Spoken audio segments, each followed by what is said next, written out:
मेरा नाम डॉक्टर प्रभजोत सैनी है और मैं अमृतसर तो बिलोंग करती हाँ। लुधियाना शहर दे विच मैं पिछले 20 सालों तो रह रही हाँ और मेरी पढ़ाई जिहड़ी हैगी वो PhD नर्सिंग है, जिहदे विच मैं अपनी BSc nursing Guru Nanak mission college of nursing Dhahan Kaleran Nawanshahr तो की है ते अपनी MSc नर्सिंग जिहड़ी मैं अपनी CMC लुधियाना तो 2 साल का कोर्स हो कीता है। उस तो बाद PhD nursing Baba Farid university of health sciences तो हुणे 2019 दे विच कंप्लीट की। मेरे कोल 15 साल का एक्सपीरियंस है जिहड़ा कि नर्सिंग कॉलेज DMC दे विच मैं शुरू तो ही उत्थे काम किया है। एज अ प्रोफैसर मैं उतों रिलीव हुई सी। इत्थे मैं Shaheed Kartar Singh Sarabha college of nursing दे विच मैं दिसंबर ऑनवर्ड्स मैं इत्थे ज्वाइन किया तो मैं इत्थे as a principal and professor कार्य संभाल रही हूँ।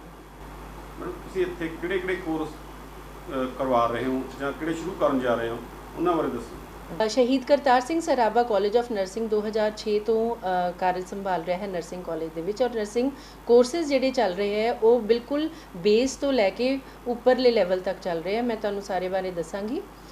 साडे कोल ANM कोर्स तो लैके फिर GNM डिप्लोमा कोर्स, फिर BSc नर्सिंग 4 साल का कोर्स, फिर उस तो बाद विच पोस्ट बेसिक BSc नर्सिंग जिहड़ा डिप्लोमा तो बाद विच BSc नर्सिंग करते हैं उन्हां वास्ते, और फिर MSc नर्सिंग भी है जिहदे विच साडी super speciality OB and gynae जच्चा बच्चा विभाग अते सैकैटरी नर्सिंग है जिहड़ा कि मैंटल हैल्थ बारे होर पढ़ाई करते हैं।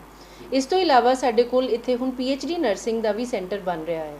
सो इहदा मतलब ये है कि साडे कोल बेसिक नर्सिंग तो लैके बिल्कुल मुढ़ली पढ़ाई तो लैके साडे कोल एडवांस नर्सिंग की पढ़ाई तक साडे कोल इत्थे अवेलेबिलिटी है।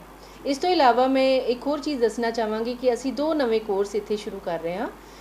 पहला है home based nursing care. Home based care का मतलब यह है कि 10वीं क्लास जिन्हां ने पढ़ ली है तो वो अगे उन्होंने पता नहीं चल रहा कि वो की करन, और प्लस साडी समाज विच केयर टेकर्स की घरां विच लोड़ हुंदी है पर उन्होंने जिहड़े घरे केयर टेकर हुंदे उन्होंने केयर करन लई उन्होंने पता नहीं हुंदा कि बीमारी की किद्दां हैल्प करनी है।